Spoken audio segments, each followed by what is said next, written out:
ನಮಸ್ತೆ ನಮಸ್ತೆ ಮಕ್ಕಳೇ, ಬನ್ನಿ ಕೂತ್ಕೊಳ್ಳಿ. 10ನೇ ತರಗತಿಯ ನಲ್ಮೆಯ ವಿದ್ಯಾರ್ಥಿಗಳಿಗೆ ಇವತ್ತಿನ ಈ ರೇಖಾಗಣಿತದ ಅವಧಿಗೆ ತಮಗೆಲ್ಲರಿಗೂ ಕೂಡ ಆತ್ಮೀಯವಾದಂತಹ ಸ್ವಾಗತ. ಮಕ್ಕಳೇ, ನಾವು ಅಧ್ಯಾಯ 2 ತ್ರಿಭುಜಗಳು ಈ ಅಧ್ಯಾಯವನ್ನು ಪ್ರಾರಂಭ ಮಾಡಿದ್ವಿ. ತಾವೆಲ್ಲರೂ ನೋಡೇ ಇದ್ದೀರಿ. ಈಗ ನಮ್ಮ ಹಿಂದಿನ ಅವಧಿಯಲ್ಲಿ ಏನು ಪಾಠ ಆಗಿತ್ತು ಅನ್ನೋದನ್ನು ಒಮ್ಮೆ ಮೆಲ್ಕು ಹಾಕ್ಕೊಂಡ್ವೆ.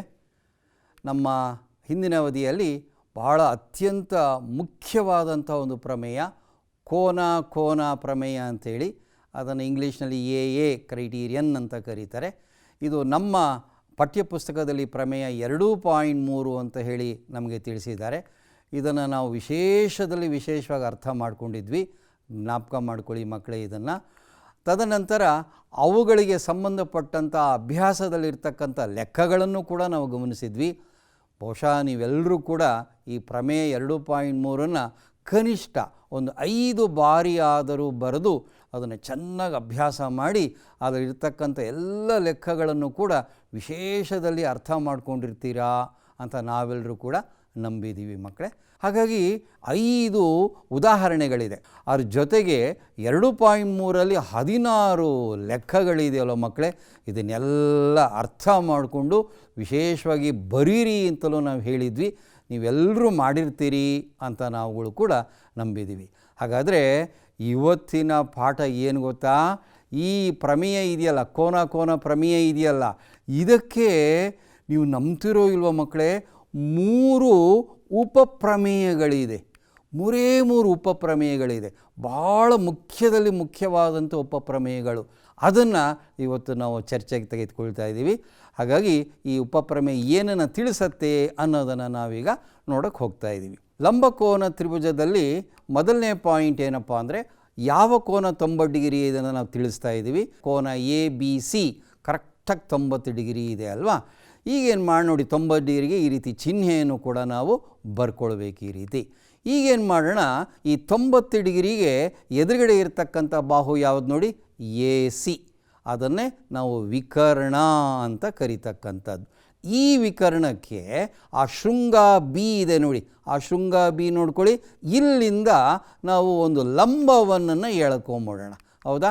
ನೋಡಿ, BDಯನ್ನು AC ಆಗಿ ಲಂಬವಾಗಿ ರಚಿಸ್ಕೊಂಬಿಡೋಣ.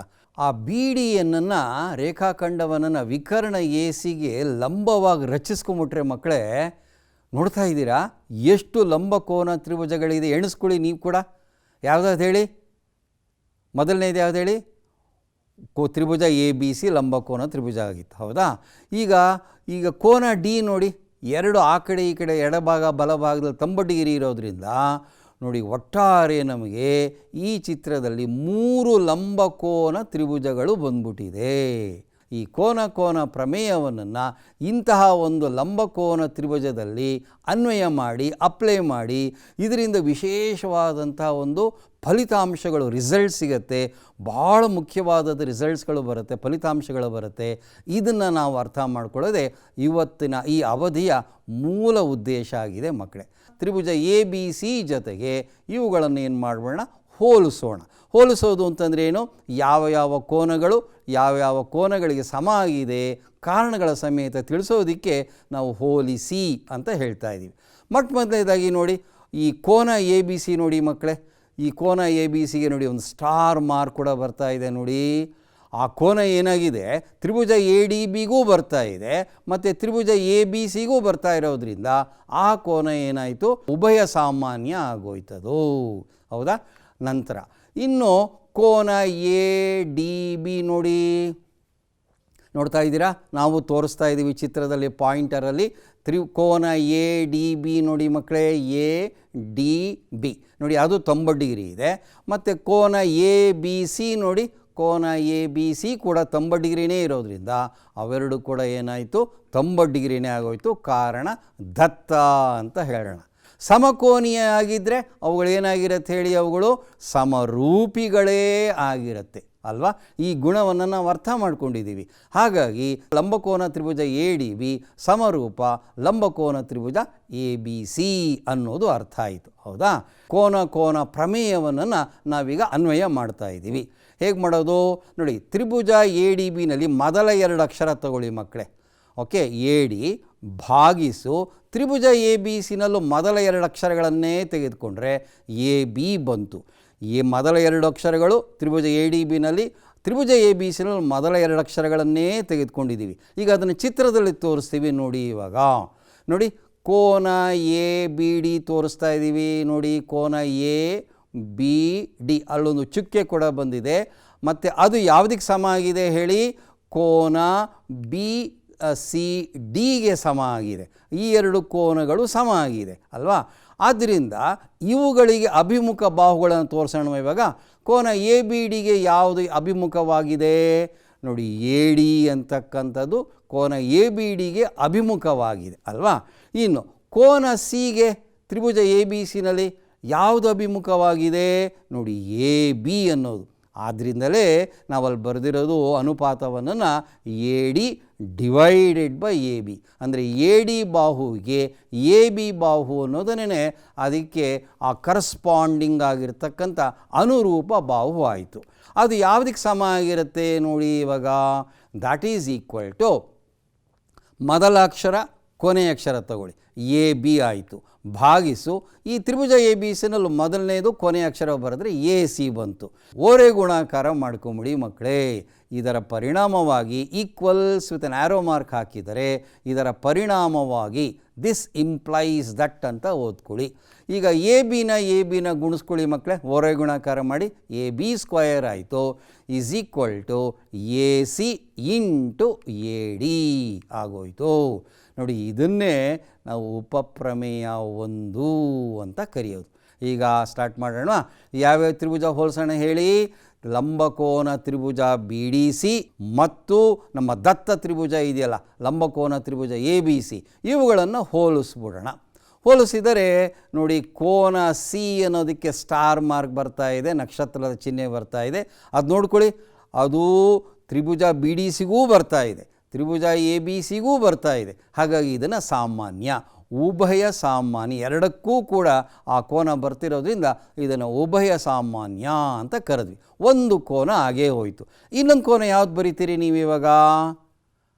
ಹೌದು, ಲಂಬಕೋನಗಳನ್ನು ಬರೆದುಬಿಡೋಣ. ಯಾವುದೇ ಲಂಬಕೋನ ಇದೆ ನೋಡ್ಕೊಳ್ಳಿ ಮಕ್ಕಳೇ ಇವಾಗ. ಓಕೆ, ಕೋನ BDC ನೋಡಿ 90 ಡಿಗ್ರಿ ಇದೆ, ಕೋನ ABC ನೋಡಿ ಅದು 90 ಡಿಗ್ರಿನೇ ಇದೆ. ಹಾಗಾಗಿ ಅವೆರಡು ಸಮ ಆಗಲಿಲ್ವೇ ಮಕ್ಕಳೇ? ಇದಕ್ಕೆ ಕಾರಣ ನೀವು ತಾನು ಏನಂತ ಕೊಡ್ತೀರಿ? ದತ್ತ. ಸಮಕೋನೀಯ ಆಯಿತು. ಸಮಕೋನೀಯ ಆದ ತಕ್ಷಣವೇ ಅವುಗಳು ಸಮರೂಪಿಗಳಾಗೋಯಿತು. ದೇರ್ ಫೋರ್ ಲಂಬಕೋನ ತ್ರಿಭುಜ BDC ಸಮರೂಪ ಲಂಬಕೋನ ತ್ರಿಭುಜ ABC ಅಂತ ಕರೆದ್ವಿ. ದೇರ್ ಫಾರ್ ನೋಡಿ, DC ಅಂದರೆ 2ನೇ ಅಕ್ಷರ 3ನೇ ಅಕ್ಷರ ಬರೆದ್ವಿ, ಡಿವೈಡೆಡ್ ಬೈ ಅಲ್ಲೂ ಕೂಡ ಹಾಗೆ ಬರೀರಿ BCಯನ್ನು ಬರೆದುಬಿಡಿ. ನೋಡಿ, BC ಅಂದರೆ ಮೊದಲನೇ ಅಕ್ಷರ ಕೊನೆಯ ಅಕ್ಷರ ತಗೊಳ್ಳಿ, ಡಿವೈಡೆಡ್ ಬೈ ಇಲ್ಲೂ ಕೂಡ ಹಾಗೆ ಮಾಡಿ, ಮೊದಲನೇ ಅಕ್ಷರ ಕೊನೆಯ ಅಕ್ಷರ ಇಟ್ಕೊಂಬಿಡಿ AC. ಓರೆ ಗುಣಾಕಾರವನ್ನು ಮಾಡಿ BCನ BC ಜೊತೆ ಗುಣಿಸಿದ್ರೆ ಏನು ಬರುತ್ತೆ ಹೇಳಿ? BC ಸ್ಕ್ವಯರ್ ಬರುತ್ತೆ is equal to AC into DC ಅಂತ ಬಂದ್ಬಿಡ್ತು. ಹೌದಾ? ಈ ಒಂದು ಫಲಿತಾಂಶವನ್ನು ನಾವು ಉಪಪ್ರಮೇಯ 2 ಅಂತ ಕರೆದ್ವಿ. ಹಾಗಾಗಿ 2 ಉಪಪ್ರಮೇಯ ಆಯಿತು. ಮೂರನೇದೇನಾದರೂ ಇರ್ಬೋದಾ ಮಕ್ಕಳೇ? ನೋಡೋಣ, ಮೂರನೇದನ್ನು ನೋಡ್ಕೊಂಬರೋಣ ಹೇಗಿರ್ಬೋದು ಅಂತ ಹೇಳಿ. ಓಕೆ, ಹೀಗೇನು ಮಾಡಿ ನೋಡಿ, ತ್ರಿಭುಜ ADB ನೋಡ್ಕೊಂಬನ್ನಿ. ಮೇಲ್ಗಡೆ ಇದೆಯಲ್ಲ ತ್ರಿಭುಜ ADB, ಅದರಲ್ಲಿ ಕೋನ ADB ಎಷ್ಟಿದೆ ಹೇಳಿ? 90 ಡಿಗ್ರಿ ಇದೆ. ಯಾಕೆ ಅಂದರೆ BDಯನ್ನು ಲಂಬವಾಗಿರೋದ್ರಿಂದ. ಹೌದಾ? ಅದೊಂದು ಕಡೆ ಇಟ್ಕೊಳ್ಳಿ. ಈಗ ಫಾರ್ ಬ್ರಿವಿಟಿ ನಾವೇನು ಮಾಡೋಣ ಅಂದರೆ, ಆ ಕೋನ ಎಯನ್ನು ನಾವು 1, ಕೋನ BADನ ಇನ್ಮೇಲೆ ನಾವು ಕೋನ 1 ಅಂತ ಕರ್ಕೊಂಬರೋಣ. ಮತ್ತು ಕೋನ 2 ಯಾವುದಪ್ಪ ಅಂದರೆ ಕೋನ ABD ಅಳತೆಯನ್ನೇ ಕೋನ 2 ಅಂತ ಬರ್ಕೊಳ್ಳೋಣ. ಕೋನ 3 ಯಾವುದಪ್ಪ ಅಂದರೆ DBC ಕೋನದ ಅಳತೆ ಇದೆಯಲ್ಲ ಅದನ್ನು ನಾವು ಸಿಂಪಲ್ಲಾಗಿ ಕೋನ 3 ಅಂತ ಬರೆದ್ರೆ ಸಮಯ ನಮಗೆ ಸೇವ್ ಆಗುತ್ತೆ. ಅಷ್ಟುದ DBC ಅಂತ ಬರೆಯೋ ಬದಲು ಇನ್ಮೇಲೆ ಕೋನ 3 ಅಂತ ಬರೆದು ಹಾಕ್ಬಿಡೋಣ ನಾವು. ಹಾಗಾದರೆ ಹೀಗೆ ಹೇಳ್ಬೋದಾ ಮಕ್ಕಳೇ? ತ್ರಿಭುಜ ಎ ಡಿ ಬಿಯಲ್ಲಿ ಕೋನ 1 ಪ್ಲಸ್ ಕೋನ 2 ಕೂಡಿದ್ರೆ 90 ಡಿಗ್ರಿ ಆಗುತ್ತೆ ಅಂತ ಹೇಳ್ಬೋದಲ್ವ. ಯಾಕೆ ಲಂಬಕೋನ ತ್ರಿಭುಜದಲ್ಲಿ ಆ ಉಳಿದಂಥ 2 ಕೋನಗಳು ಆ ಮೊತ್ತ ಏನಾಗಿರುತ್ತೆ 90 ಡಿಗ್ರಿನೇ ಆಗಿರುತ್ತೆ. ಆದರೆ ಈ ತ್ರಿಭುಜದಲ್ಲಿ ನೋಡಿ, ದತ್ತ ತ್ರಿಭುಜದಲ್ಲಿ ಕೋನ 3ಕ್ಕೆ ಕೋನ 2 ಸೇರಿಸಿದರೆ ಅದು ಕೂಡ 90 ಡಿಗ್ರಿನೇ ಆಗಿರುತ್ತೆ. ಕಾರಣ ಗೊತ್ತಲ್ವ ನಿಮಗೆ, ಕೋನ ಎ ಬಿ ಸಿ 90 ಡಿಗ್ರಿ ಇರೋದ್ರಿಂದ ಆ 3ಕ್ಕೆ 2 ಸೇರಿಸಿದ್ರೆ ಅದು 90 ಡಿಗ್ರಿ ಆಗುತ್ತೆ. ಹಾಗಾಗಿ ಈ 2 ಸಮೀಕರಣಗಳನ್ನು ಗಮನಿಸಿ ಏನಂತ ಹೇಳ್ತೀರಿ, ಕೋನ 2ಕ್ಕೆ 1 ಸೇರಿಸಿದ್ರು 90 ಡಿಗ್ರಿ, ಅದೇ ಕೋನ 2ಕ್ಕೆ 3 ಸೇರಿಸಿದ್ರು 90 ಡಿಗ್ರಿ ಆಗುತ್ತೆ. ಹಾಗಾಗಿ ನಾವು ಈ ಥರ ತೀರ್ಮಾನ ಮಾಡ್ಬೋದಾ, ಕೋನ 1 ಈಸ್ ಈಕ್ವಲ್ ಟು ಕೋನ 3 ಅಂತ ಹೇಳ್ಬೋದು. ಹೌದಾ? ಸೊ ಕೋನ 1 ನೋಡಿ ಅಲ್ಲಿದೆ, ಚಿತ್ರದೊಳಗೆ ಹೈಲೈಟ್ ಆಗ್ತಾ ಇದೆ, ಒಂದೊಂದು ಕಂಸವನ್ನು ಎಳೆದಿದ್ದೀವಿ. ಕೋನ 1 ಮತ್ತು ಕೋನ 3ಕ್ಕೆ ಸಮಾನದನ್ನು ಒಂದೊಂದು ಕಂಸದಿಂದ ನಾವು ಈ ರೀತಿ ತೋರಿಸ್ತಾ ಇದ್ದೀವಿ. ಸೊ ಇದಕ್ಕೆ ಕಾರಣ ಗೊತ್ತಲ್ವ ನಿಮಗೆ, ಸ್ವಯಂ ಸಿದ್ಧ 1 ಜ್ಞಾಪಿಸ್ಕೊಳ್ತಾ ಇದ್ದೀರಾ ನೀವುಗಳು. ಹಾಗಾಗಿ ಇದು ಒಂದು ಕಡೆ ಇಟ್ಕೊಳ್ಳಿ ಮಕ್ಕಳೇ. ಈಗ ತ್ರಿಭುಜ ಬಿ ಡಿ ಸಿಗೆ ಬರೋಣ. ತ್ರಿಭುಜ ಬಿ ಡಿ ಸಿಯಲ್ಲೂ ಕೂಡ ಕೋನ ಬಿ ಡಿ ಸಿ ಎಷ್ಟಿದೆ 90 ಡಿಗ್ರಿ ಇರೋದ್ರಿಂದ ನಾವು ಹೀಗೆ ಹೇಳೋಣ, 4 ಅನ್ನೋ ಕೋನದವನ್ನು ಯಾವುದರ ಅಳತೆ ಅಂತಂದರೆ ಕೋನ ಬಿ ಸಿ ಡಿಯ ಅಳತೆಯನ್ನೇ ನಾವು 4ನೇ ಕೋನ ಅಂತ ಭಾವಿಸ್ಕೊಂಡು ಹೀಗೆ ಹೇಳ್ಬೋದ ಮಕ್ಕಳೇ, ಕೋನ 4ಕ್ಕೆ ಕೋನ 3 ಸೇರಿಸಿದ್ರು 90 ಡಿಗ್ರಿ ಬರುತ್ತೆ ಅಂತ ಹೇಳ್ಬೋದು. ಆದರೆ ಇದೇ ಕೋನ 3ಕ್ಕೆ ಕೋನ 2 ಸೇರಿಸಿದ್ರು 90 ಡಿಗ್ರಿ ಆಗ್ತಿರೋದ್ರಿಂದ ಇದರಿಂದ ನಾವು ಏನಂತ ಅರ್ಥ ಮಾಡ್ಕೋಬೋದು ಹೇಳಿ, ಕೋನ 2 ಕೋನ 4ಕ್ಕೆ ಸಮ ಅಂತ ಹೇಳ್ಬೋದು. ಹೌದಾ? ಕಾರಣ ಸ್ವಯಂ ಸಿದ್ಧ 1. ಹಾಗಾಗಿ ಚಿತ್ರದಲ್ಲಿ ನೋಡಿ, ಇವಾಗ ನೋಡಿ ಕೋನ 2ಕ್ಕೆ 2 ಗೀಟನ್ನು ಹಾಕ್ತಾ ಇದ್ದೀವಿ, ಆ ಗ್ರೀನ್ ಕಲರಲ್ಲಿ ಬರ್ತಾ ಇದೆ. ಕೋನ 4ಕ್ಕೆ ಕೂಡ 2 ಗೀಟನ್ನು ಹಾಕಿದ್ದೀವಿ, 2 ಕಂಸಗಳನ್ನು ಎಳೆದಿದ್ದೀವಿ. ಅಂದರೆ ಕೋನ 2 ಕೋನ 4ಕ್ಕೆ ಸಮ ಆಯಿತು. ಅಂದರೆ ಏನರ್ಥ ಆಯ್ತು ಹೇಳಿ ನಿಮಗೆ, ಇವಾಗ ಒಂದು ಲಂಬಕೋನ ತ್ರಿಭುಜದಲ್ಲಿ ಈ ರೀತಿ ನೀವು ಈ ರೀತಿ ಲಂಬಕೋನ ಶೃಂಗದಿಂದ ಈ ರೀತಿ ಒಂದು ಲಂಬವನ್ನು ಎಳ್ಕೊಂಬಿಟ್ರೆ ಆವಾಗ ನೋಡಿ ಈ ಕೋನ ನೋಡಿ ಈ ಕೋನಕ್ಕೆ ಸಮ ಆಗಿಬಿಡುತ್ತೆ, ಮತ್ತು ಈ ಕೋನ 2ನೇ ಕೋನ ಇದಕ್ಕೆ ಸಮ ಆಗುತ್ತೆ ಅನ್ನೋದನ್ನೇ ನಾವು ಇಷ್ಟೊತ್ತು ಚರ್ಚೆ ಮಾಡಿದ್ದು, ಅರ್ಥ ಮಾಡಿಕೊಂಡಿದ್ದು ಕೂಡ. ಹಾಗಾದರೆ ಈಗ ಯಾವ್ಯಾವ ಲಂಬಕೋನ ತ್ರಿಭುಜಗಳನ್ನು ಹೋಲಿಸೋಣ, ತ್ರಿಭುಜ ಎ ಡಿ ಬಿ ಮತ್ತು ತ್ರಿಭುಜ ಬಿ ಡಿ ಸಿಗಳನ್ನು, ಆ 2 ಒಳಗಡೆ ಇರ್ತಕ್ಕಂಥ ಲಂಬಕೋನ ತ್ರಿಭುಜಗಳನ್ನು ನಾವೀಗ ಫಸ್ಟು ಹೋಲಿಸೋಣ. ನೋಡಿ ಯಾವುದ್ಯಾವ್ದು ಸಮ ಅಂತ ನೋಡಿ, ಕೋನ ಬಿ ಎ ಡಿ ನೋಡ್ಕೊಳ್ಳಿ ಎಲ್ಲಿದೆ ನೋಡಿ, ಇದು ಕೋನ ಬಿ ಎ ಡಿ, ಇದು ಯಾವುದಕ್ಕೆ ಸಮ, ಕೋನ ಸಿ ಬಿ ಡಿಗೆ ಸಮ ಆಗಿದೆ. ಇದನ್ನು ನಾವು ಈಗ ತಾನೇ ಸಾಧನೆ ಮಾಡಿದ್ದೀವಿ. ಕೋನ ಎ ಡಿ ಬಿ ಎಷ್ಟಿದೆ 90 ಡಿಗ್ರಿ ಇದೆ, ಕೋನ ಬಿ ಡಿ ಸಿ ಅದು 90 ಡಿಗ್ರಿನೇ ಇದೆ. ಇದಕ್ಕೆ ಕಾರಣ ಏನು ಕೊಡಬೇಕು, ದತ್ತವನ್ನು ಕೊಡಬೇಕು. ಹಾಗಾದರೆ ತೀರ್ಮಾನ ಮಾಡೋಣ ಏನಂತ, ಆ 2 ಲಂಬಕೋನ ತ್ರಿಭುಜಗಳು ಸಮರೂಪಿಗಳಾಗಿದೆ. ಬಿಕಾಸ್ ಏನಪ್ಪ ಕಾರಣ, ಸಮಕೋನೀಯ ಆಗಿರೋದ್ರಿಂದ ಅವುಗಳು ಸಮರೂಪಿಗಳಾದವು. ಹಾಗಾಗಿ ನಾವಿವಾಗ ಕೋನ ಆ ಪ್ರಮೇಯವನ್ನು ಅಪ್ಲೈ ಮಾಡೋಣ. ಡಿ ಬಿ ಅದನ್ನು ಯಾವುದರಿಂದ ಭಾಗಿಸಬೇಕು ನೋಡಿ, ಸೊ ಡಿ ಬಿಗೆ ಡಿ ಸಿ ಅನ್ನೋದೇ ಅನುರೂಪ ಬಾಹುಗಳಾಯಿತು. ಹೌದಾ? ಈಗ ದಾಟ್ ಈಸ್ ಈಕ್ವಲ್ ಟು ಇನ್ಯಾವುದಕ್ಕೆ ಸಮ ಆಗಿರುತ್ತೆ, A D divided by B D ಅಂತ ಬರೆದ್ವಿ. ಹೌದಾ? ಹಾಗಾಗಿ ಈಗ ನಾವು ಇದನ್ನು ಓರೆ ಗುಣಾಕಾರ ಮಾಡಿಟ್ಕೊಂಬಿಟ್ರೆ ಆಗೋಯ್ತು ಅಷ್ಟೇ. ಬಿ ಡಿ ಸ್ಕ್ವಯರ್ ಬಂದ್ಬಿಡುತ್ತೆ ಈಸ್ ಈಕ್ವಲ್ ಟು ಎ ಡಿನ ಡಿ ಸಿನ ಗುಣಿಸಿದ್ರೆ A D into D C ಬರುತ್ತೆ. ಇದನ್ನೇ ನಾವು ಉಪಪ್ರಮೇಯ 3 ಅಂತ ಕರೆದಿರೋದು. ಹಾಗಾಗಿ ಈ 3 ಒಂದು ಸಾರಾಂಶ ರೀತಿಯಲ್ಲಿ ಬರೆದು ನೋಡ್ಕೊಂಬಂದ್ಬಿಡೋಣ. ಇವಾಗ ಒಟ್ಟಾರೆ ಈ ಒಂದು ಚಿತ್ರದಲ್ಲಿ ನೀವು 3 ಜೊತೆ ಲಂಬಕೋನ ತ್ರಿಭುಜಗಳನ್ನು ನೋಡಿದ್ರಿ. ಆ 3 ಲಂಬಕೋನ ತ್ರಿಭುಜಗಳನ್ನು ಸಪ್ರೇಟಾಗಿ 3 ಜೊತೆಯನ್ನು ತೆಗೆದುಕೊಳ್ಳೋದ್ರಿಂದ ನಮಗೆ ಈ ರೀತಿ ಭಾಳ ಮುಖ್ಯವಾದಂತಹ 3 ಫಲಿತಾಂಶಗಳು ದೊರೆತಿದೆ. ಇದನ್ನು ಉಪಪ್ರಮೇಯಗಳು ಅಂತ ಕರಿತೀವಿ. 3 ಉಪಪ್ರಮೇಯಗಳು ಮುಗೀತು. ಈಗ ಮುಂದಿನ ಒಂದು ಅಂಶಕ್ಕೆ ನಾವು ಹೋಗೋದಾದರೆ ಮಕ್ಕಳೇ, ಈಗ ಒಂದು ಕೆಲಸ ಮಾಡೋಣ, ಪ್ರಮೇಯ 2.7 ಹೀಗೆ ಬರೆದ್ಬಿಡೋಣ ಮಕ್ಕಳೇ. ನಮ್ಮ ಪುಸ್ತಕದಲ್ಲಿ ಈ ವಿಚಾರವನ್ನು ಪ್ರಮೇಯ 2.7 ಅಂತೇಳಿ ಕೊಟ್ಟಿದ್ದಾರೆ. ಹಾಗಾಗಿ ಹೇಗೆ ಹೇಳೋಣ ಇದನ್ನು, ಒಂದು ಲಂಬಕೋನ ತ್ರಿಭುಜದಲ್ಲಿ ನೋಡಿ ದೊಡ್ಡದಾಗಿ ಲಂಬಕೋನ ತ್ರಿಭುಜ ಬಂತು. ಎಲ್ಲಿ 90 ಡಿಗ್ರಿ ಇದೆ ಅದನ್ನು ತೋರಿಸಿದ್ದೀವಿ. ಏನು ಮಾಡಬೇಕು ಇವಾಗ?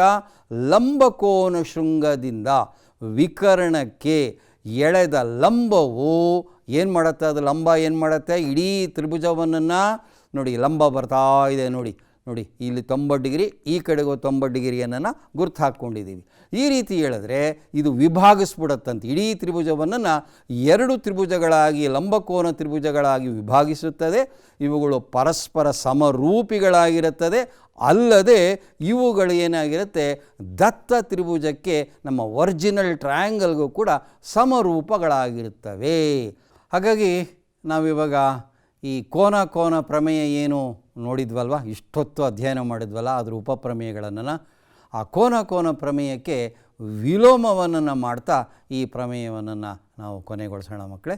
ಹಾಗಾಗಿ ಈ ಕೋನ ಪ್ರಮೇಯದ ಇದಕ್ಕೆ ವಿಲೋಮವನ್ನು ಹೇಗೆ ಹೇಳೋದು ನೋಡಿ, ಭಾಳ ಮುಖ್ಯ ಇದು. ಒಂದು ತ್ರಿಭುಜದ 3 ಬಾಹುಗಳು, ನೆನಪಿರಲಿ 3 ಬಾಹುಗಳು ಏನಾಗಿರಬೇಕು? ಮತ್ತೊಂದು ತ್ರಿಭುಜದ 3 ಬಾಹುಗಳಿಗೆ ಸಮಾನುಪಾತದಲ್ಲಿ ಏನಾದರೂ ಹೊಂದಿದ್ದರೆ ಮಾತ್ರ ಆಗ ಅವುಗಳು ಸಮಕೋನೀಯಗಳಾಗಿರುತ್ತವೆ. ಸಮಕೋನೀಯಗಳಾದ ತಕ್ಷಣವೇ ಅವುಗಳು ಸಮರೂಪಿಗಳಾಗಿರಲೇಬೇಕಲ್ವ ಮಕ್ಕಳೇ. ಇದನ್ನು ನಾವು ಪ್ರಮೇಯ 2.3ರ ವಿಲೋಮ ಅಂತಲೂ ಬಾಹು ಪ್ರಮೇಯ ಅಂತಲೂ, ಇದನ್ನು ನಮ್ಮ ಪುಸ್ತಕದಲ್ಲಿ 2.4 ಪ್ರಮೇಯ ಅಂತ ಕೊಟ್ಟಿದ್ದಾರೆ. ನಾವಿನ್ಮೇಲೆ ಬಾ ಪ್ರಮೇಯ, ಬಾಹು ಪ್ರಮೇಯವನ್ನು ಬಾ ಪ್ರಮೇಯ ಅಂಥೇಳಿ ನಾವು ಅದನ್ನು ನೆನ್ಪಿಟ್ಕೊಳ್ಳೋಣ. ಇದನ್ನು ಸೈಡ್ ಎಸ್ ಥಿಯರಮ್ ಅಂತ ನಾವು ಇಂಗ್ಲೀಷ್ನಲ್ಲಿ ಕರ್ಕೊಳ್ಳೋಣ ಮಕ್ಕಳೇ. ಹೌದಾ? ಓಕೆ. ನೋಡಿ ಇಲ್ಲಿ ಇದಕ್ಕೆ ದತ್ತವನ್ನು ಹೇಗೆ ಬರೆಯೋದು ನೋಡಿ. ತ್ರಿಭುಜ ABC ಮತ್ತು ತ್ರಿಭುಜ DEFಗಳಲ್ಲಿ ಯಾವ ಬಾಹುಗಳು ಅನುರೂಪ ಬಾಹುಗಳಿದೆ? AB / DE = BC / EF = CA / FD ಆಗಿದೆ. ಆ ರೀತಿಯಲ್ಲಿ ಈ 2 ತ್ರಿಭುಜಗಳು ಇದೆ ಅಂತ ಇಟ್ಕೊಳ್ಳೋಣ. ಆ ರೀತಿ ಇದ್ದರೆ ಏನನ್ನು ಸಾಧಿಸಬೇಕು ನಾವು ಅಂದರೆ, ಈ ಕೋನ A ಎಷ್ಟಿರುತ್ತೆ? ಕೋನ Dಗೆ ಸಮ ಆಗಿರುತ್ತೆ. ಕೋನ B ಕೋನ Eಗೆ ಸಮ ಆಗಿರುತ್ತೆ. ಕೋನ C ಕೋನ Fಗೆ ಸಮ ಆಗಿರುತ್ತೆ ಅಂತ ಹೇಳಿ ನಾವು ತೀರ್ಮಾನ ತಗೋಬೋದು. ಅಂದರೆ ಆ 2 ತ್ರಿಭುಜಗಳು ಕೂಡ ಸಮರೂಪಿಗಳಾಗಿರುತ್ತವೆ. ಈ ರೀತಿಯಾಗಿ ನಾವು ಆ ಬಾ ಎಸ್ ಪ್ರಮೇಯವನ್ನು ಈ ರೀತಿ ನಾವು ಅರ್ಥ ಮಾಡ್ಕೊಳ್ಳೋಣ ಮಕ್ಕಳೇ. ಈ 2 ತ್ರಿಭುಜಗಳನ್ನು ತಾವು ನೋಡ್ತಾ ಇದ್ದೀರಿ. ಮೇಲ್ಗಡೆ ತ್ರಿಭುಜ ABC, ಪಕ್ಕದಲ್ಲೇ ತ್ರಿಭುಜ DEF ಇದೆ. ಕೆಳಗಡೆಯೂ ಕೂಡ ಒಂದು ಜೊತೆ ಆ ತ್ರಿಭುಜಗಳನ್ನು ತಾವು ನೋಡ್ತಾ ಇದ್ದೀರಿ. ಈಗ ಆ ಅನುರೂಪ ಬಾಹುಗಳಿಗೆ ಸಮಾನುಪಾತ ಇದೆಯೇ ಅಂತ ನೋಡಿದ್ರೆ ಇಲ್ಲಿ 2 ಜೊತೆಗೆ ಮಾತ್ರ ತಗೊಳ್ತಾ ಇದ್ದೀವಿ. AB/DE ತಗೊಂಡ್ರೆ 2 ಬರ್ತಾ ಇದೆ. BC/EF ತಗೊಂಡ್ರೂ ಕೂಡ 2 ಸಂದರ್ಭದಲ್ಲೂ ಕೂಡ 2 ಬರ್ತಾ ಇದೆ. ಹಾಗಾದರೆ ನೀವು ಏನಂತ ತೀರ್ಮಾನ ತಗೋಬೋದು? ಈ 2 ಸಮರೂಪಿಗಳಾಗಿರುತ್ತವೆ ಅನ್ನೋದ್ರ ಬಗ್ಗೆ ತಾವು ಗಮನಿಸಿ ನೋಡಿ. ಮೊದಲನೇ ಚಿತ್ರದಲ್ಲಿ ನಾವು ಏನು ಹೇಳ್ಬೋದು ಅಂತಂದರೆ ಇವೆರಡು ಕೂಡ ಸಮರೂಪಿಗಳಾಗಿದೆ ಅಂತ ಹೇಳ್ಬೋದು. ಎರಡನೇ ಚಿತ್ರದಲ್ಲಿ ನೋಡಿ ಇಲ್ಲದೇ ಇರ್ತಕ್ಕಂಥ ಒಂದು ಸಂದರ್ಭವೂ ಕೂಡ ಬರುತ್ತೆ. ಹಾಗಾಗಿ ನೀವು ಏನನ್ನು ಎಚ್ಚರ ವಹಿಸಬೇಕು ಅಂದರೆ, ಆ ಸಮರೂಪಿಗಳಾಗಬೇಕಾದ್ರೆ ಒಂದು ತ್ರಿಭುಜದ 3 ಬಾಹುಗಳು ಮತ್ತೊಂದು ತ್ರಿಭುಜದ 3 ಬಾಹುಗಳಿಗೆ ಅನುಪಾತದಲ್ಲಿ ಸಮಾನುಪಾತದಲ್ಲಿ ಇದ್ದರೆ ಮಾತ್ರ ಆಗ ಅವುಗಳು ಸಮರೂಪಿಗಳಾಗಿರುತ್ತೆ. ಇಲ್ಲದೇ ಇದ್ದರೆ ಆಗಿರಬಹುದು, ಆಗಿಲ್ಲದೇನೆ ಇರಬಹುದು ಅನ್ನೋದೇ ಈ ಒಂದು ಸ್ಲೈಡಿನ ಒಂದು ಬಹಳ ಮುಖ್ಯವಾದ ಪ್ರಮುಖವಾದ ಅಂಶ ಮಕ್ಕಳೇ. ಆದರೆ ಕೋನ ಪ್ರಮೇಯದಲ್ಲಿ ಒಂದು ತ್ರಿಭುಜದ 2 ಕೋನಗಳು ಮತ್ತೊಂದು ತ್ರಿಭುಜದ 2 ಕೋನಗಳಿಗೆ ಸಮ ಆಗಿದ್ದರೆ ಸಾಕು, ಆಟೋಮೆಟಿಕ್ಕಾಗಿ ಇದರ 3ನೇದು ಅದರ 3ನೇದಕ್ಕೆ ಸಮ ಆಗಿರುತ್ತೆ. ಬಟ್ ಇಲ್ಲಿ ಹೀಗಲ್ಲ. ಬಾ ಪ್ರಮೇಯದಲ್ಲಿ ಇದೊಂದು ಬಹಳ ವಿಶೇಷವಾದ ಅಂಶ ನೀವು ಗಮನಿಸ್ತಾ ಇದ್ದೀರಿ. ಕೇವಲ 2 ಬಾಹುಗಳು ಮತ್ತೊಂದು ತ್ರಿಭುಜ 2 ಬಾಹುಗಳಿಗೆ ಅನುಪಾತದಲ್ಲಿ ಇದ್ದರೆ ಅವುಗಳು ಸಮರೂಪಿಗಳಾಗಿರಬಹುದು, ಆಗಿಲ್ಲದೇನೆ ಇರತಕ್ಕಂಥ ಒಂದು ಅವಕಾಶ ಇದೆ. ಹಾಗಾಗಿ ತಾವು 3 ಬಾಹುಗಳನ್ನು ಚೆಕ್ ಮಾಡಿ ಅವುಗಳು ಸಮಾನುಪಾತತೆಯಲ್ಲಿ ಇದ್ದರೆ ಮಾತ್ರ ನೀವು ಸಮರೂಪಿಗಳಾಗಿರುತ್ತವೆ ಅನ್ನೋ ತೀರ್ಮಾನಕ್ಕೆ ಬನ್ನಿ ಅನ್ನೋ ಒಂದು ಎಚ್ಚರ ಮಾತನ್ನು ನಿಮಗೆ ತಿಳಿಸ್ತಾ ಇದ್ದೀವಿ. ಹಾಗಾಗಿ ಈ ಕೋನ ಪ್ರಮೇಯವನ್ನು ನೋಡಿ ಒಂದು ಸರಿ ಅದರ ವಿಲೋಮವನ್ನು ನೋಡ್ಕೊಂಬಂದ್ಬಿಡಿ ಮಕ್ಕಳೇ. ನೋಡಿ, ಕೋನ ಪ್ರಮೇಯದ ಪ್ರಕಾರ ಎರಡು ತ್ರಿಭುಜಗಳಲ್ಲಿ ಅನುರೂಪ ಕೋನಗಳು ಸಮವಾದರೆ ಅವುಗಳ ಅನುರೂಪ ಬಾಹುಗಳು ಸಮಾನುಪಾತದಲ್ಲಿ ಇರುತ್ತದೆ. ಆದ್ದರಿಂದ ಆ ತ್ರಿಭುಜಗಳು ಸಮರೂಪಿಗಳಾಗಿರುತ್ತೆ ಅಂತ ಹೇಳ್ತೀವಿ. ಇದರ ವಿಲೋಮ ಹೇಳು ಅಂದರೆ ಒಂದು ತ್ರಿಭುಜದ ಮೂರೂ ಬಾಹುಗಳು, ಹೌದಲ್ವಾ, ಮೂರು ಬಾಹುಗಳನ್ನು ತೆಗೆದುಕೋಬೇಕು. ಮತ್ತೊಂದು ತ್ರಿಭುಜದ ಮೂರು ಅನುರೂಪ ಬಾಹುಗಳಿಗೆ ಸಮಾನುಪಾತ ಹೊಂದಿದರೆ ಅವುಗಳು ಅನುರೂಪ ಕೋನಗಳು ಸಮವಾಗಿರುತ್ತವೆ ಮತ್ತು ಆದ್ದರಿಂದ ಆ ಎರಡು ತ್ರಿಭುಜಗಳು ಸಮರೂಪಿಗಳಾಗಿರುತ್ತವೆ. ಇದನ್ನು ನಾವು ವಿಲೋಮ ಪ್ರಮೇಯ, ಬಾಬಾಬ ಪ್ರಮೇಯ ಅಂತಲೂ ನಾವು ಇದನ್ನು ಕರಿತೀವಿ. ಇದು ಪ್ರಮೇಯ 2.3, ಕೆಳಗಡೆ ಇರೋದು ವಿಲೋಮ. ನಮ್ಮ ಟೆಕ್ಸ್ಟ್ ಬುಕ್ನಲ್ಲಿ ಪ್ರಮೇಯ 2.4 ಅನ್ನೋದನ್ನು ನೀವು ಗಮನಿಸ್ಕೊಳ್ಳಿ. ಓಕೆ, ಹಾಗಾದರೆ ಸಮರೂಪ ತ್ರಿಭುಜಗಳನ್ನು ಕಂಡುಹಿಡಿಯೋದಕ್ಕೆ ಎಷ್ಟು ಮಾರ್ಗಗಳಿದೆ ಅಂತಾಯಿತು ಅನ್ನೋದನ್ನು ನಾವು ಸಂಕ್ಷಿಪ್ತವಾಗಿ ನೋಡೋದಾದರೆ, ಮೊದಲನೇ ಮಾರ್ಗ, ಆ ಎರಡು ತ್ರಿಭುಜಗಳು ಸಮಕೋನೀಯಗಳಾಗಿವೆಯೇ ಅನ್ನೋದನ್ನು ಪರೀಕ್ಷಿಸಿ ಮಕ್ಕಳೇ. ಕೋನಮಾಪಕ ತಗೊಳ್ಳಿ, ಆ ಕೋನಗಳನ್ನು ಅಳತೆ ಮಾಡಿ ಸಮವಾಗಿದೆಯೇ ಅನ್ನೋದನ್ನು ಪರೀಕ್ಷೆ ಮಾಡಿ. ಉತ್ತರ ಏನಾದರೂ ಆಗಿದ್ದರೆ ಅಂತ ಬಂದುಬಿಟ್ರೆ ನೀವು ತಕ್ಷಣ ಏನಂತ ತೀರ್ಮಾನ ತಗೋಬೋದು, ಸಮರೂಪಿಗಳು ಅಂತ ತೀರ್ಮಾನಿಸ್ಬಿಡಿ. ಅಥವಾ ಇನ್ನೊಂದು ಮಾರ್ಗವನ್ನು ಹೇಳೋದಾದರೆ, ಬಾಹುಗಳ ಅಳತೆಗಳನ್ನು ತೆಗೆದುಕೊಂಬನ್ನಿ. ಆ ಬಾಹುಗಳ ಅಳತೆಗಳನ್ನು ತೆಗೆದುಕೊಂಡು ಅವುಗಳು ಒಂದೇ ಅನುಪಾತದಲ್ಲಿ ಬರ್ತಾ ಇದೆಯೇ ಇಲ್ಲವೇ ಅನ್ನೋದನ್ನು ಪರೀಕ್ಷಿಸಿ. ಉತ್ತರ ಏನಾದರೂ ಆಗಿದೆ ಇದೆ ಅಂತ ಬಂದರೆ ನೀವು ತಕ್ಷಣ ಏನಂತ ತೀರ್ಮಾನ ಮಾಡ್ಬೋದು ಅಂದರೆ ಆ ಎರಡು ತ್ರಿಭುಜಗಳು ಸಮರೂಪಿಗಳಾಗಿರ್ತವೆ ಅಂತ ಹೇಳಿ ನೀವಾದರೂ ತೀರ್ಮಾನ ಮಾಡ್ಬೋದು. ಹಾಗಾದರೆ ಎರಡನೇ ಮಾರ್ಗ ಮಕ್ಕಳೇ ಇರೋದು ನಮ್ಮ ಹತ್ರ, ಇನ್ನೇನು ಬೇರೆ ಮಾರ್ಗಗಳೇ ಇಲ್ವಾ ಸಮರೂಪ ತ್ರಿಭುಜಗಳನ್ನು ಕಂಡುಹಿಡಿಯೋದಕ್ಕೆ? ಈ ಎರಡು ಮಾರ್ಗಗಳಲ್ಲದೆ ಇನ್ಯಾವುದಾದ್ರೂ ಅನ್ಯ ಮಾರ್ಗಗಳು ಇದೆಯೇ? ಇದನ್ನು ನಾವೀಗ ಒಂದು ಸ್ವಲ್ಪ ಯೋಚನೆ ಮಾಡೋಣವಾ? ಓಕೆ, ಇದನ್ನು ಪರೀಕ್ಷೆ ಕೂಡ ನಾವಿವಾಗ ಮಾಡೋಣ ಮಕ್ಕಳೇ. ಹಾಗಾಗಿ ಇನ್ನೂ ಹಲವಾರು ಮಾರ್ಗಗಳಿದೆ ಮಕ್ಕಳೇ. ಅವುಗಳಲ್ಲಿ ಇನ್ನೊಂದು ಮಾರ್ಗವನ್ನು ನಿಮ್ಮ ಮುಂದೆ ಈಗ ನಾನು ವ್ಯಕ್ತಪಡಿಸ್ತಾ ಇದ್ದೀನಿ ಮಕ್ಕಳೀಗ. ಮೂರನೆಯ ಮಾರ್ಗ ನೋಡಿ, ಹೀಗೆ ಹೇಳ್ಬೋದಾ ಇದನ್ನು, ತ್ರಿಭುಜದ ಒಂದು ಕೋನವು ಮತ್ತೊಂದು ತ್ರಿಭುಜದ ಒಂದು ಕೋನಕ್ಕೆ ಅಕಸ್ಮಾತ್ ಏನಾದರೂ ಸಮವಾಗಿದ್ದು ಆ ಕೋನ ಇದೆಯಲ್ಲ, ಆ ಕೋನವನ್ನು ಉಂಟು ಮಾಡುವ ಬಾಹುಗಳು ಇದೆಯಲ್ಲ, ಆ ಬಾಹುಗಳು ಕೂಡ ಸಮಾನುಪಾತದಲ್ಲಿ ಇದ್ಬಿಟ್ರೆ ಸಾಕು, ಆಗ ನಾವು ಆ ಎರಡು ತ್ರಿಭುಜಗಳು ಸಮರೂಪಿಗಳಾಗಿರುತ್ತವೆ ಅಂಥೇಳಿ ನಾವು ತೀರ್ಮಾನ ಮಾಡ್ಬೋದು ಮಕ್ಕಳೇ. ಇದನ್ನೇ ನಾವು ಇನ್ನು ಮುಂದೆ ಬಾಕೋಬ ಪ್ರಮೇಯ ಅಂತ ತೆಗೆದುಕೊಳ್ಳೋಣ. ನಮ್ಮ ಪಠ್ಯಪುಸ್ತಕದಲ್ಲಿ ಇದನ್ನು ಪ್ರಮೇಯ 2.5 ಅಂತ ಹೇಳಿ ಕೊಟ್ಟಿದ್ದಾರೆ. ಇದನ್ನು SAS ಅಂತಲೂ ಕೂಡ ನಾವು ಇದನ್ನು ಇನ್ಮೇಲೆ ಅರ್ಥ ಮಾಡ್ಕೊಳ್ಳೋಣ. ಅರ್ಥ ಆಗ್ತಾ ಇದೆ ನಿಮಗೆ? ಇದು ಮೂರನೇ ಮಾರ್ಗ, ಸಮರೂಪ ತ್ರಿಭುಜಗಳನ್ನು ಕಂಡುಹಿಡಿಯೋದಕ್ಕೆ ನಮಗೆ ಇರ್ತಕ್ಕಂಥ ಮಾರ್ಗಗಳಲ್ಲಿ ಇದು ಮೂರನೇ ಮಾರ್ಗ. ಒಂದು ಕೋನ ತಗೊಳ್ಳಿ, ಮತ್ತೊಂದು ಕೋನ ತಗೊಳ್ಳಿ, ಅವೆರಡು ಸಮ ಇದೆಯಾ ಪರೀಕ್ಷೆ ಮಾಡ್ಕೊಳ್ಳಿ.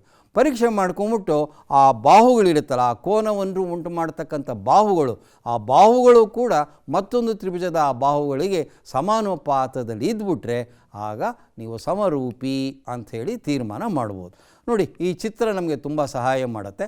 ಇಲ್ಲಿ ಎರಡು ತ್ರಿಭುಜಗಳಲ್ಲಿ ಯಾವ್ಯಾವ ಕೋನ ಸಮವಾಗಿದೆ ಅಂತಂದರೆ, ಮೊದಲನೇದಾಗಿ ಕೋನ ABC ಕೋನ DFಗೆ ಸಮ ಆಗಿದೆ. ನೋಡಿ, ಎರಡು ಕಂಸಗಳ ಮೂಲಕ ಆ ಎರಡು ಸಮವಾಗಿರೋ ಕೋನಗಳನ್ನು ಸೂಚಿಸ್ತಾ ಇದ್ದೀವಿ. ಎರಡನೇ ಪಾಯಿಂಟ್ ಏನಪ್ಪ ಅಂತಂದರೆ, ಈ ಕೋನ A ಇದೆಯಲ್ಲ, ಆ A ಕೋನವನ್ನು ಉಂಟು ಮಾಡ್ತಕ್ಕಂಥ ಬಾಹುಗಳು ಯಾವುದಾದ್ರು ಹೇಳಿ, AB ಮತ್ತು AC. ಕೋನ ಡಿಯನ್ನು ಉಂಟು ಮಾಡ್ತಕ್ಕಂಥ ಬಾಹುಗಳು DE ಮತ್ತು DF. AB ಭಾಗಿಸು AC ಮಾಡಿದಾಗ ಎಷ್ಟು ಬರುತ್ತೋ, DEಯನ್ನು DFಯಿಂದ ಭಾಗಿಸಿದಾಗಲೂ ಅಕಸ್ಮಾತ್ ಅಷ್ಟೇ ಬಂದರೆ ನೀವು ತತ್ಕ್ಷಣ ಏನನ್ನು ತೀರ್ಮಾನಿಸ್ಬೋದಪ್ಪ ಅಂದರೆ ಆ ಎರಡೂ ತ್ರಿಭುಜಗಳು ಸಮರೂಪಿಗಳಾಗಿವೆ ಅಂಥೇಳಿ ನೀವು ತೀರ್ಮಾನ ಮಾಡ್ಬೋದು ಮಕ್ಕಳೇ. ನೋಡಿ, ಇದನ್ನೇ ನಾವು SAS ಬಾಕೋಬ ಪ್ರಮೇಯ ಅಂತ ನಾವಿದನ್ನು ಕರಿತೀವಿ. ಈಗ ಅಭ್ಯಾಸ 2.3ರಲ್ಲಿ ಒಂದು ಲೆಕ್ಕವನ್ನು ನಿಮ್ಮ ಮುಂದೆ ಪ್ರಸ್ತುತಪಡಿಸ್ತಾ ಇದ್ದೀನಿ ನಾನು ಇವಾಗ. ಏನಪ್ಪ ಅಂತಂದರೆ ನೋಡಿ, ಒಂದು ತ್ರಿಭುಜ ತೆಗೆದುಕೊಳ್ಳೋಣ. ಮಧ್ಯರೇಖೆಗಳಿಗೆ ಸಂಬಂಧಪಟ್ಟಂಥ ಒಂದು ಲೆಕ್ಕವನ್ನು ನಾವೀಗ ವಿಚಾರ ಮಾಡ್ತಾ ಇದ್ದೀವಿ. ಸೊ ತ್ರಿಭುಜ ABC ಮತ್ತು ತ್ರಿಭುಜ PQRಗಳಲ್ಲಿ ನೋಡಿ, ಎರಡು ತ್ರಿಭುಜಗಳಲ್ಲಿ ಹೇಗಿದೆ ನೋಡಿ, ಏನಾಗಿದೆ? ಮೊದಲನೇ ಪಾಯಿಂಟು, ತ್ರಿಭುಜ ABC ಮತ್ತು ತ್ರಿಭುಜ PQRಗಳು ಸಮರೂಪಿಗಳಾಗಿದೆಯಂತೆ. ಭಾಳ ಸಂತೋಷ. ಈಗ ಎರಡನೇ ಪಾಯಿಂಟ್ ಏನಪ್ಪ ಅಂತಂದರೆ ಎ ಡಿ ಮತ್ತು ಪಿ ಎಮ್ಗಳು ಮಧ್ಯ ರೇಖೆಗಳಾಗಿದೆಯಂತೆ. ಅದಕ್ಕೆ ಏನು ಮಾಡಿ, ಸ್ಕೇಲ್ ತಗೊಳ್ಳಿ, ಬಿ ಸಿಯನ್ನು ಅಳತೆ ಮಾಡಿ ಮಕ್ಕಳೇ, ಮಧ್ಯ ಬಿಂದುವನ್ನು ಗುರುತು ಹಾಕಿ ಅದಕ್ಕೆ ಡಿ ಅಂತ ಹೆಸರು ಕೊಡಿ. ಅದೇ ರೀತಿ ಕ್ಯೂ ಆರನ್ನು ಅಳತೆ ಮಾಡಿ ಅದಕ್ಕೆ ಮಧ್ಯ ಬಿಂದು ತಗೊಳ್ಳಿ, ಎಮ್ ಅಂತ ಕೊಡಿ, ಕ್ಯೂ ಎಮ್ಮು ಎಮ್ ಆರ್ ಅಂಥೇಳಿ ಈ ರೀತಿಯಾಗಿ ಗುರುತು ಹಾಕ್ಕೊಬಿಡಿ. ಈಗ ಎ ಮತ್ತು ಡಿಯನ್ನು ಸೇರಿಸ್ಕೊಂಬಿಡಿ, ಪಿ ಮತ್ತು ಎಮ್ಮನ್ನು ಕೂಡ ಸೇರಿಸ್ಕೊಂಬಿಡಿ. ನೋಡಿ, ಇದನ್ನೇ ನಾವು ಮಧ್ಯರೇಖೆಗಳು ಅಂತ ಕರೆಯೋದು. ಹಾಗಾದರೆ ಮಧ್ಯರೇಖೆ ಅಂದರೆ ಏನು ಹೇಳಿ, ಒಂದು ಬಾಹುವಿನ ಮಧ್ಯಬಿಂದುವನ್ನು ಅದಕ್ಕೆ ಎದುರಾಗಿರುವ ಶೃಂಗಕೋನಕ್ಕೆ ಸೇರಿಸಿದಾಗ ಬರ್ತಕ್ಕಂಥ ರೇಖಾಖಂಡಕ್ಕೆ ನಾವು ಮಧ್ಯರೇಖೆ, ಮೀಡಿಯನ್ ಅಂತ ಕರಿತೀವಿ. ಹೌದಾ? ಹಾಗಾದರೆ ಏನನ್ನು ಸಾಧಿಸ್ಬೇಕು ನಾವಿಲ್ಲಿ ಅಂತ ಕೇಳಿದ್ರೆ, ಎ ಬಿ ಮತ್ತು ಪಿ ಕ್ಯೂ ಬಾಹುಗಳನ್ನು ನೋಡ್ಕೊಂಬನ್ನಿ. ಎ ಬಿ ಅಳತೆಯನ್ನು ಪಿ ಕ್ಯೂ ಇಂದ ಭಾಗಿಸಿದಾಗ ಎಷ್ಟು ಬರುತ್ತೋ, ಎ ಡಿ ಮಧ್ಯರೇಖೆಯನ್ನು ಪಿ ಎಮ್ ಮಧ್ಯರೇಖೆಯಿಂದ ಭಾಗಿಸಿದಾಗ್ಯೂ ಕೂಡ ಅಷ್ಟೇ ಬರುತ್ತೆ ಅಂತ ನಾವು ಸಾಧಿಸಬೇಕು. ಹೇಗೆ ಸಾಧನೆ ಮಾಡೋದು ಮಕ್ಕಳೇ? ಈಗ ಕಲಿತಂಥ A S S S, S A S ಇದನ್ನೆಲ್ಲ ಜ್ಞಾಪಿಸ್ಕೊಳ್ಳಿ ಮಕ್ಕಳೇ. ಜ್ಞಾಪಿಸ್ಕೊಂಡು ಏನಾದರೂ ಒಂದು ಐಡಿಯಾ ಮಾಡಿ ನೀವು ಹೇಗೆ ಮಾಡೋದು ಇದನ್ನು ಅಂತಂದರೆ ನೋಡೋಣ. ಇವಾಗ ತ್ರಿಭುಜ ಎ ಬಿ ಡಿ ನೋಡಿ ಮಕ್ಕಳೇ, ತ್ರಿಭುಜ ಎ ಬಿ ಡಿ ನೋಡಿದ್ರ, ಮತ್ತು ತ್ರಿಭುಜ ಪಿ ಕ್ಯೂ ಎಮ್ಗಳನ್ನು ನೋಡಿ ನೀವು. ಅವೆರಡನ್ನು ಹೋಲಿಸಿ ಹೇಗಿದೆ ನೋಡಿ. ಮೊದಲನೇ ಪಾಯಿಂಟು, ಕೋನ ಎ ಬಿ ಡಿ ಕೋನ ಪಿ ಕ್ಯೂ ಎಮ್ಗೆ ಸಮ ಆಗಿದೆ. ಹೌದಾ? ಕಾರಣ ದತ್ತದಲ್ಲಿ ಅವರು ಸಮರೂಪಿ ಅಂತ ಹೇಳಿರೋದ್ರಿಂದ ಆ ಎರಡು ಕೋನ ಸಮ ಆಯಿತು. ಹೌದಾ? ಎರಡನೇ ಅಂಶ ನೋಡಿ, ಈಗ ಎ ಬಿ ಭಾಗಿಸು P Q is equal to B C ಭಾಗಿಸು ಕ್ಯೂ ಆರ್. ಇದು ದತ್ತದ ಪ್ರಕಾರವೇ ಸಮರೂಪಿಗಳಾಗಿರೋದ್ರಿಂದ ಕೋನ ಪ್ರಮೇಯದಿಂದ ಹೀಗೆ ಬರಿಬೋದಲ್ವಾ. ಈಗ ಈ ಬಿ ಸಿಯನ್ನು ಏನಂತ ಬರೆಯೋಣ ಮಕ್ಕಳೇ? ಬಿ ಸಿ ಆ ಬಿ ಡಿಯ ಎರಡರಷ್ಟಿದೆ, ಯಾಕೆಂದರೆ ಡಿ ಮಧ್ಯ ಬಿಂದು ಆಗಿರೋದ್ರಿಂದ. ಅದೇ ರೀತಿ ಎಮ್ ಅನ್ನೋದು ಕ್ಯೂ ಆರ್ಗೆ ಮಧ್ಯ ಬಿಂದು ಆಗಿರೋದ್ರಿಂದ ಕ್ಯೂ ಆರನ್ನು 2 ಕ್ಯೂ ಎಮ್ ಅಂತ ಬರೆದ್ಬಿಟ್ರೆ, 2 ಕ್ಯಾನ್ಸಲ್ ಮಾಡಿಬಿಟ್ರೆ ನಿಮ್ಗೆ ಏನಂತ ಬರುತ್ತೆ? ಈಗ ನೋಡಿ, ಆ ಮುಖ್ಯವಾದ ಕಾಲಮ್ ಕಡೆಗೆ ಹೋಗೋಣ ನಾವಿವಾಗ. So A B divided by P Q is equal to B D by Q M ಅಂತ ಆಗೋಯ್ತು. ಚಿತ್ರ ನೋಡಿ, A B divided by P Q is equal to B D divided by Q M ಆಗೋಯಿತು. ಕಾರಣ ಆ ಎರಡು ತ್ರಿಭುಜಗಳು ಕೂಡ ದತ್ತದ ಪ್ರಕಾರ ಸಮರೂಪ ಆಗೋಯಿತು. ಆದ್ದರಿಂದ ನಾವೇನು ಹೇಳ್ಬೋದು ಅಂತಂದರೆ, ಈ ಎರಡು ತ್ರಿಭುಜಗಳು ಹೇಗಾಯ್ತು ನೋಡಿ, ಈ ಎರಡು ತ್ರಿಭುಜಗಳು ಸಮರೂಪಿಗಳಾಗೋಯಿತು. ಕಾರಣ ಈಗ ತಾನೇ ಕಲ್ತರಲ್ಲ ಬಾಕೋಬ, ಆ ಒಂದು ಪ್ರಮೇಯದ ಪ್ರಕಾರ ಈ ಎರಡು ತ್ರಿಭುಜಗಳು ಸಮರೂಪಿಗಳಾಗೋದು. ಯಾವಾಗ ಸಮರೂಪಿಗಳಾಗೋದ್ವೋ ನಮ್ಮ ಕೋನ ಪ್ರಮೇಯದ ಪ್ರಕಾರ A B divided by P Q must be equal to A D divided by P M ಅಂತ ಹೇಳಿ ಈ ರೀತಿಯಾಗಿ ನಾವು ಈ ಲೆಕ್ಕವನ್ನು ಅರ್ಥ ಮಾಡ್ಕೋಬಹುದು. ಹಾಗಾದರೆ ಮಕ್ಕಳೇ, ಇವತ್ತಿನ ಅವಧಿಯಲ್ಲಿ ನಾವು ಏನೇನು ಕಲ್ತ್ವಿ? ಕೋನ ಪ್ರಮೇಯಕ್ಕೆ 3 ಉಪಪ್ರಮೇಯಗಳಿತ್ತು. ಅದನ್ನು ಒಂದೊಂದನ್ನು ಅರ್ಥ ಮಾಡ್ಕೊಂಡು ಬಂದ್ವಿ ನಾವು. ಹಾಗೇನೇ ಎರಡನೇದಾಗಿ ಆ ಕೋನ ಪ್ರಮೇಯದ ವಿಲೋಮ ಅಂದರೆ ಬಾ ಆ ಪ್ರಮೇಯವನ್ನು ಕೂಡ ನೋಡಿದ್ವಿ, ಅರ್ಥ ಮಾಡ್ಕೊಂಡ್ವಿ. ಅದರ ಸಹಾಯದಿಂದ ಬಾಕೋಬಾ ಪ್ರಮೇಯವನ್ನು ಕೂಡ ನಾವು ಅರ್ಥ ಮಾಡ್ಕೊಂಡ್ಬಿಟ್ವಿ ಅಲ್ವಾ. ಇದಿಷ್ಟು ಈ ಅವಧಿಯಲ್ಲಿ ಅರ್ಥ ಆಯಿತು. ಹಾಗಾದರೆ ಮನೆಗೆಲಸ ಏನು ಮಾಡ್ಕೊಂಬರ್ತೀರಿ ನೀವು? ಹಾಗಾದರೆ ನೋಡಿ, ಏನೇನು ಮಾಡಬೇಕು ಅಂದರೆ ಇದಕ್ಕೆ ಸಂಬಂಧಪಟ್ಟ ಹಾಗೆ ನಮ್ಮ ಪಠ್ಯಪುಸ್ತಕದಲ್ಲಿ 5 ಉದಾಹರಣೆಗಳಿದೆ. ಅಷ್ಟೇ ಅಲ್ಲ, 2.3ರಲ್ಲಿ ಮಕ್ಕಳ 16 ಲೆಕ್ಕಗಳಿದೆ ಮಕ್ಕಳೇ. ಒಂದಕ್ಕಿಂತ ಒಂದು ಸುಂದರವಾಗಿದೆ. ಆ 16 ಲೆಕ್ಕಗಳನ್ನು ನೀವು ಒಮ್ಮೆ ಅರ್ಥ ಮಾಡಿಕೊಂಡು ಒಂದು ಪುಸ್ತಕದಲ್ಲಿ ಅಚ್ಚುಕಟ್ಟಾಗಿ ನೀವು ಇದನ್ನೆಲ್ಲ ಬರೀಬೇಕು. ಬರೆದು ನಿಮ್ಮ ಅಧ್ಯಾಪಕರುಗಳಿಗೆ ತೋರಿಸಿ ಅಂತ ಹೇಳ್ತಾ ನಾನು ನಿಮಗೆ ಅಭಿನಂದನೆಗಳನ್ನು ಮತ್ತು ಅಭಿವಂದನೆಗಳನ್ನು ಕೂಡ ಈ ಮೂಲಕ ತಮಗೆ ಸಲ್ಲಿಸ್ತಾ ಇದ್ದೀನಿ.